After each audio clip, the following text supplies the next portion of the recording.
Funchua stood alone outside in the dark of the night and wept bitterly. Is it not enough that my husband took another wife, while I am still fresh? What is my crime? Why do I still remain barren? Soon he will get tired of me altogether. Gods of our land, help me. Iruka, do not hide your face from me. Let this outing be the last. Give me a child for my husband, and I will name him Kelly Iruka, the strength of Iruka, and if it's a girl, I will call her Iruka, to honor you. She wept some more, then she went to bed.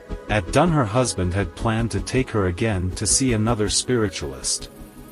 Even though he was hopeful, she was scared of the outcome, but the morning will tell. At daybreak, Celilia, the second wife of her husband Lakil, he was also a hunter like his father before him, was sweeping the compound when Lakil rushed back home from his hunting trip with his father Kigali, who was still the great hunter of Zenam. Celilia rushed to meet him and helped him with the antelope he had brought with him. "Why have you returned so early?" she asked, but before he could answer, Phoeba, Lakil's first son, Celilia had bore for him, rushed out to meet him. Papa is back. Yes, you caught an antelope again. I also caught 3 cricket all by myself. Come and see. He took him and raised him up, and she went in to prepare the meat for drying. Lakil had come home early because he had promised his first wife Funchua to go with her to meet Oloka the spiritualist. It had been 9 years since Funchua had started living with Lakil as husband and wife, but she was unable to bear him children, up till the point when Kigali took a second wife for his son 4 years ago, who had already bore him a son. Lakil had had some compassion for his first wife, so he had promised to take her to get some help, yet again. "I will take you to the spiritualist," he had said, "but if that does not work, then I will not be able to do anything more." He had said this so, but even though she was worried, she knew it was an empty threat. Because of his love for her, he will break it yet again another time if the aim of their journey fails. But eventually his love for her will come to an end someday.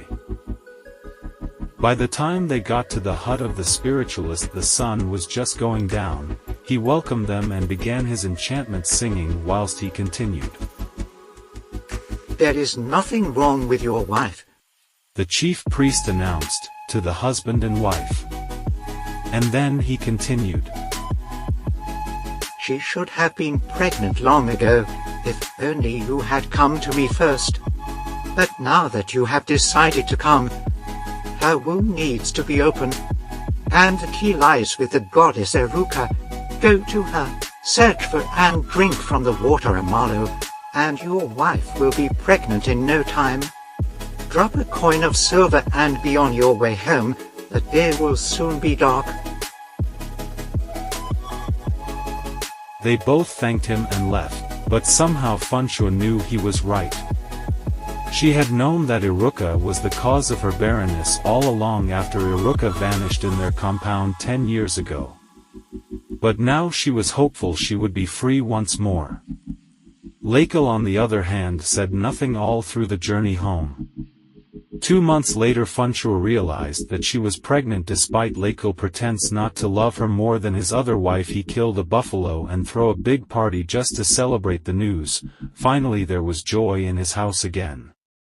But that was the last time Funchua had fun throughout the pregnancy. The period of her pregnancy was the worst time of her life, for she could not sleep or walk without great pain.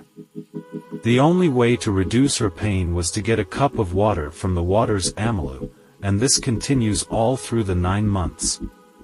Her husband Lakil eventually got tired, but he knew she would die if he stopped taking the journey to the stream every day to get fresh water for her, so he continued till finally on the 12th month she gave birth to a baby girl. But the baby did not come easy. It came with an earthquake that brought many houses down with people in them, and many lost their lives. Then there was an heavy rainfall with a thunderstorm, and then there was a flood that killed several farmers and fishermen. The Hu kingdom was taken by surprise, but surprisingly the whole commotion finally came to an end on the name of the child.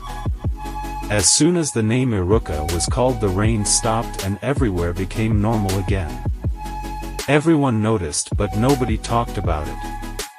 Lakel had to go out to help bury those who have lost loved ones, but his wife Fona knew there was something strange about her new baby. And she was scared about what was coming afterwards. I am Iruka, the great and ferocious goddess of wealth. Zenam is mine. I will not be defeated or forgotten. I will return.